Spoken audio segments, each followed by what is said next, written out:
बिस्मिल्लाहिर्रहमानिर्रहीम। मेरे प्यारे मुसलमान भाइयों, आज मैं तुहाडे सामने बहुत ही जरूरी गुजारिश करना चाहना वा। वो गुजारिश तो पहला मेरी दिली दुआ है कि अल्लाह ताला तमाम अहले इस्लाम मुसलमान भैन भाइयों को सदा सलामत रखे। अल्लाह ताला उन्होंने अपने घरों में आबाद रखे, अपने घरों खुश रखे।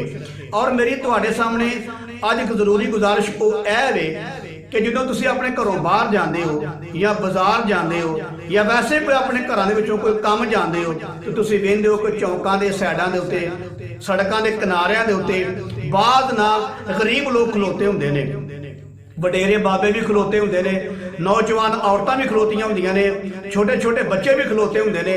और जिहड़े वडेरे बाबे होंदे ने बेचारे या वडेरियां औरतां, उन्होंने अपने हत्थां दे विच कोई मूंगफली का पैकेट फड़ के खलोता है, कोई रिओड़ियां का पैकेट फड़ के खलोता है, कोई लेस का पैकेट फड़ के खलोता है, कोई बेचारा छुहारियां का पैकेट फड़ के खलोता है, कोई मसवाकां फड़ के खलोता है, कोई नाले फड़ के खलोता है वेचण वास्ते, रोजगार कमाने वास्ते।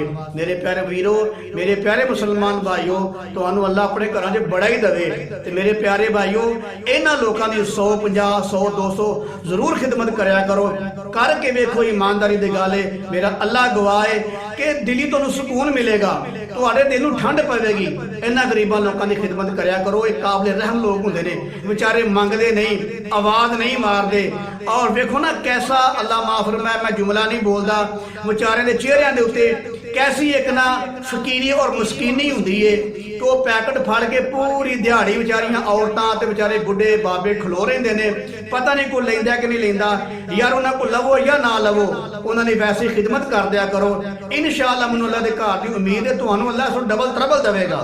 अगली बात यह है कि इन्हां दे विचों बहुत से ऐसे लोग हुंदे ने, तकरीबन सारे लोग ऐसे हुंदे ने जिहड़े बेचारे बड़े दुखी हुंदे ने, जिहड़े बेचारे बड़े दुखी हुंदे ने।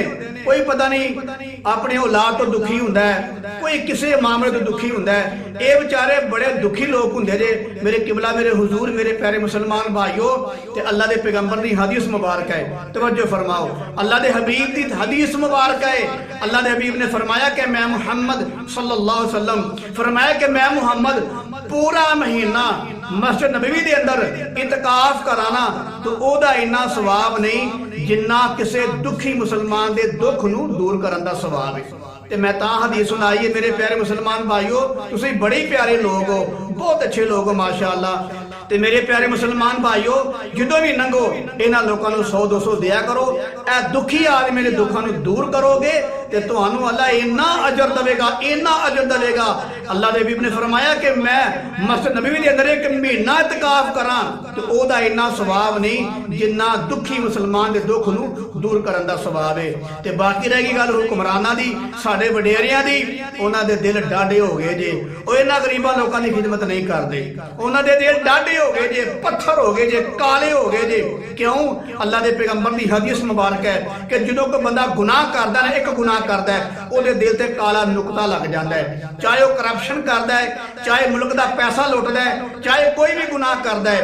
ज़ाहिर करप्शन करना, मुल्क दा पैसा खाना वो एक गुनाह है।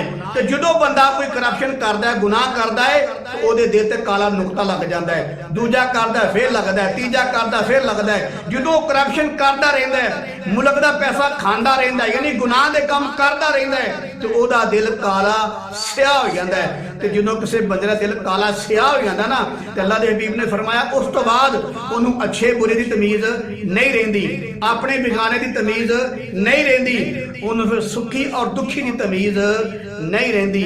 तो जो दिल ही काला हो गया है तो उन्हें की पहचान करनी है क्या मुसलमान दुखी है या सुखी है। तो मेरे प्यारे मुसलमान भाइयों, अगर मेरी बात विचों किसी ने कोई नामुनासिब जुमला लगे तो मैं मादरत चाहना। सिर्फ तुहाडे के दरखास्त ये करनी है कि सड़क के किनारे ते अगर कोई वडेरा बाबा, कोई वडेरी माई, कोई बच्चा खलोता होवे, कोई फुलड़ियां बेचदा पिया, कोई यानी कि बिस्कुट बेचदा पिया, कोई मसवाका बेचदा पिया, कोई मरूंडा बेचदा पिया, तो मेरे प्यारे मुसलमान भाइयों, मैं तुहाडे अगे हाथ जोड़ के दरखास्त करना, खुदा दा वास्ता इन्हां लोकां दी खिदमत करया करो। इंशाअल्लाहुल अज़ीज़ करके वेखो, अल्लाह दी कसम तुहाडे दिल नूं ठंड पै जाएगी, तुहानूं खुशी महसूस होवेगी, पूरा दिन तुसीं खुश रहोगे। अल्लाह ताला तुहानूं सदा सलामत रखे।